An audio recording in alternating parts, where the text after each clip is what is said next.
E com isso em mente, então, eu quero que você e eu possamos abrir a palavra de Deus agora em João, no capítulo 3. O Evangelho de João, no capítulo 3, versos 1 e 2. O Evangelho de João, capítulo 3, verso 1 e 2. Aqueles que não trouxeram a sua Bíblia podem pegar no celular, assim até é mais rápido para algumas pessoas para encontrar o texto. Eu prefiro olhar, eu acho mais gostoso. Mas vamos lá. João capítulo 3, o Evangelho de João capítulo 3, versos 1 e 2, diz o seguinte: havia entre os fariseus um homem chamado Nicodemos, um dos principais dos judeus. Este, de noite, foi ter com Jesus. Ele disse: Rabi, sabemos que és mestre vindo da parte de Deus, porque ninguém pode fazer estes sinais que tu fazes se Deus não estiver com ele. Irmãos, nesses primeiros versos desta manhã, nós vemos um homem muito importante. Aqui diz que ele é um fariseu, certo? Ele era um mestre em Israel, que foi buscar a Jesus de noite, escondido. Não sabemos exatamente a hora que ele foi falar com Jesus, mas sabemos que foi à noite. Mas por que ele foi falar com Jesus à noite? Porque Jesus havia feito algumas coisas que trouxeram um certo rebuliço, uma muvuca, para o povo de Israel. Quando a gente vai no capítulo 2, um pouquinho antes, no capítulo 2, verso 15 e 16, nós vemos que Jesus desceu a lenha em cima do povo que estava vendendo coisas no templo. Você pode acompanhar na sua Bíblia, capítulo 2, versos 15 e 16. Jesus botou para correr a galera que estava fazendo da casa de Deus uma casa de comércio. Não é porque eles estavam fazendo um bazar beneficente, não é porque eles estavam fazendo algum juntamento para conseguir recursos para a igreja. Essa purificação do templo que Jesus fez foi porque o foco deles estava 100% neles, nas dívidas deles, nos problemas deles, e não para ajudar as pessoas. O sumo sacerdote de Israel naquele tempo fazia uma dívida gigante, porque o cargo era comprado. E a forma de você conseguir pagar essa dívida, que era enorme, eram milhões, se você considerar em reais, era uma dívida milionária, era fazer a famosa venda das coisas de Deus. É como se fosse uma indulgência mesmo. Colocavam a casa de Deus como se fosse uma casa de vendas, uma casa de comércio. E como na casa de Deus não podia ser feito isso, eles deram um jeitinho. Pegaram um pátio especial, separado, para aqueles que não eram judeus, porque lembra que a casa de Deus é a casa de oração para todos os povos? Então é o seguinte, pegaram aquela parte que era para todos os povos, e começaram a fazer dessa parte a parte de venda. Agora imagina você e eu, que não somos judeus. A gente chega no templo da oração, no templo do Senhor, tudo muito bonito, maravilhoso. Chegamos ali, tem uma parte que é separada para a gente entrar, e você não consegue nem orar, por causa da bagunça mesmo, por causa da muvuca que eles estavam fazendo. Não tinha como você simplesmente se concentrar nas coisas de Deus, não dava. Era muito barulho, era gente vendendo isso, vendendo aquilo, os animais que eram trazidos para a adoração a Deus, as pessoas faziam um comércio totalmente corrupto, não aceitando esses animais, dando alguma desculpa para não aceitar aqueles animais. Aí você é obrigado a comprar a moeda do templo, aí você tem que comprar outro animal, que é o animal que eles vendem, que parece muito com o Brasil, né? Que parece um pouco da corrupção que o pessoal faz para poder jogar. Era isso que eles faziam. E as pessoas não conseguiam adorar a Deus. Jesus vendo aquilo ficou tão indignado, mas tão bravo mesmo, que o verso 15 e 16 do capítulo 2 diz o seguinte para a gente: tendo feito um arrazoade de cordas, expulsou todos do templo, bem como as ovelhas e os bois, derramou pelo chão o dinheiro dos cambistas, e virou as mesas, e disse aos que vendiam as pombas: tirai daqui essas coisas, não façais da casa de meu pai casa de negócio, casa de comércio. Lembrando, o recurso que era conseguido ali não era para ajudar os pobres, não era para ajudar a igreja, era para pagar o bolso dos que eram os importantes, que haviam conseguido seus cargos através de corrupção e de dinheiro. Diante dessa situação, Ellen White diz, no livro Desejado de Todas as Nações, capítulo 17, o título do capítulo é Nicodemos. ela diz que Nicodemos ficou extremamente impressionado com o que Jesus tinha feito. Nicodemos era um bom homem, uma pessoa dedicada a Deus, assim como muitos também eram. Quando nós seguimos os textos bíblicos, nós vemos que muitos fariseus e mestres da lei acreditavam em Jesus, mas tinham medo. Medo pela influência das pessoas que estavam ao redor. Tinham medo de sofrerem ali talvez uma expulsão do templo, né, serem considerados alguém que não eram considerados mais como mestres, como dignos. Eles eram colocados de lado e eles tinham medo. Uma característica muito fundamental dos fariseus, infelizmente, era a arrogância. Eles adoravam os primeiros lugares. Eles adoravam ser considerados dignos, os professores, os mestres da lei. E Nicodemos estava entre esses que consideravam Jesus alguém importante, mas tinham medo de falar isso de forma pública. Aí o nosso velho amigo Nicodemos, vendo aquilo que Jesus fez e faz, né, expulsando as pessoas que tornaram a casa de Deus uma casa de comércio, e Jesus faz isso até hoje, porque Jesus não aceita esse tipo de coisa, ele ficou impressionado e falou: não, eu tenho que falar com Jesus. Lembra-se que Jesus, no Evangelho de João, já tinha feito os seus primeiros milagres. O Evangelho de João fala que são sinais, né? Jesus já havia transformado a água em vinho, Jesus já estava começando o seu ministério. Então, as pessoas estavam começando a saber do que Jesus estava falando. A mensagem do Evangelho estava chegando ao mundo. E nesse momento, Nicodemos fala: eu tenho que falar com Jesus. E isso é um exemplo que nós temos que seguir. Eu tenho que buscar Jesus. Só que diferente de Nicodemos, não busque Jesus em segredo. Não busque se esconder naquela hora da noite para buscar o Senhor Jesus. A palavra de Deus nos diz que aquele que tem vergonha de Jesus, Deus também terá vergonha dele quando Jesus voltar. Nicodemos ainda estava começando a conhecer Jesus. E como é que nós estamos hoje? Será que nós somos os cristãos agentes secretos? Só somos cristãos na igreja, mas lá fora ninguém sabe que você é um adventista? Que você é um cristão? Como é que a gente está levando o nosso evangelho do reino de Deus ao mundo? De forma secreta? Só na minha casa? Ou realmente estou cumprindo a missão de levar lá fora a mensagem do amor de Deus? Nicodemos se encontrou com Jesus ali, então, no capítulo 3, verso 1 e 2, mas um pouquinho antes, no finalzinho do capítulo 2, peguem suas Bíblias, vamos lá. João capítulo 2, verso 23, 24 e 25, tem um contexto para a gente entender então esse momento especial de Nicodemos com Jesus. Vamos lá. Capítulo 2, verso 23, 24 e 25. Estando ele em Jerusalém. Durante o quê? A festa da Páscoa. Então era um momento muito importante.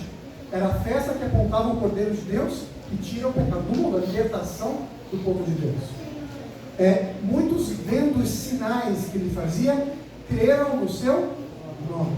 Mas o próprio Jesus não se confiava a eles, porque os conhecia a todos. E não precisava de que alguém lhe desse testemunho a respeito do homem, porque ele mesmo sabia que era a natureza humana. Jesus conhece todos os corações. Não há segredos para Jesus. Então, quando Nicodemos se chega a Jesus, se apresenta a Jesus, daquela velha forma farisaica, puxando o saco mesmo: olha, mestre, que bom ver você, eu sei que você é um bom mestre, eu sei que você faz os sinais, você é gente boa, e eu vim aqui conversar com você para a gente poder trocar umas ideias, conversar um pouquinho sobre as coisas de Deus. Jesus conhece o coração. O que Nicodemos precisava? Bater um papo filosófico, teológico? Era isso que Nicodemos precisava? Não. Jesus foi direto na jugular de Nicodemos. E o verso bíblico, verso 3, nos diz o seguinte: João capítulo 3, verso 3. A isto respondeu Jesus: em verdade te digo, que se alguém não nascer de novo, não pode ver o reino de Deus. Se alguém não nascer de novo, não pode ver o reino de Deus. Era essa a mensagem que Nicodemos precisava ouvir. Não era a velha vida que ele tinha, não era a vida cheia de ilusões, de poder, de riqueza, de influência. Ele precisava de um novo nascimento, um novo começo, um recomeço de vida com Deus. Nicodemos deu uma fugida ali, porque se você entende o verso bíblico, quando a gente lê ali a resposta que Nicodemos dá, olha só o verso 4. Perguntou-lhe Nicodemos: como pode um homem nascer sendo velho? Pode porventura voltar ao ventre materno e nascer da segunda vez? Essa resposta que Nicodemos dá para Jesus é uma resposta irônica. Ele entendeu qual era a mensagem. Rodrigo, mas será que ele entendeu o que ele entendeu?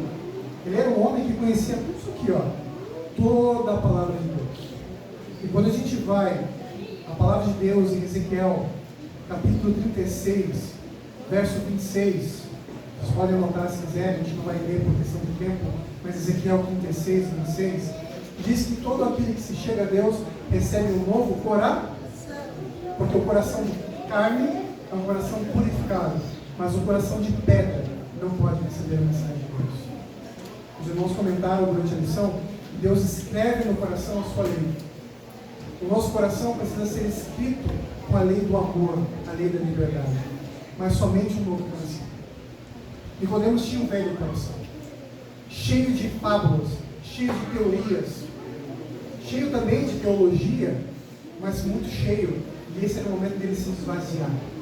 Era a hora dele ser preenchido pelo Espírito de Deus, ser preenchido pelo poder de um novo nascimento, um novo começo verdadeiro e real com Deus. E isso é algo que todos nós temos que ter também, todos os dias. Todos os dias eu tenho que renascer em Cristo, matar o velho homem, a natureza pecaminosa, e viver uma nova vida de experiência com Jesus. Eu não sei de quantos de vocês conhecem um pouco mais a história de Nicodemos, mas eu peguei algumas informações para a gente complementar um pouquinho sobre quem ele era. Nicodemos, ele aparece provavelmente no Talmud, que são as histórias filosóficas e discussões dos judeus, e lá aparece o nome inteiro dele. Diz que o nome dele provavelmente era Nicodemos ben Gilion. Nicodemos ben Gilion. Ele viveu na época de Jesus, então provavelmente é o mesmo Nicodemos, que é citado no Talmud. E aqui diz que no Talmud que ele era muito rico. Que conversa com a Bíblia, né? Quando a gente vê o Espírito de Profecia, a gente vê que realmente ele era muito rico. Ele era o mestre da lei? Ele era o mestre da lei. Então provavelmente é o mesmo Nicodemos. E só para ter uma ideia, ele era tão compromissado com as coisas de Deus, que a história judaica diz que ele fez 12 poços para as pessoas se purificarem, como se fossem 12 dias batismais, porque as pessoas chegassem em Jerusalém, se purificassem, estivessem limpas e pudessem ter comunhão com Deus. O que isso me fala? O que fala para você? Nicodemos, ele se preocupava com as pessoas. Ele se preocupava que as pessoas se purificassem, se renovassem e buscassem a Deus. Sabe de uma coisa? O batismo é um símbolo de morte e ressurreição, de recomeço, na verdade. Não é isso que significa o batismo? Foi exatamente isso que Jesus falou para ele. Olha como a história casa. Jesus disse para ele que ele precisava de um recomeço.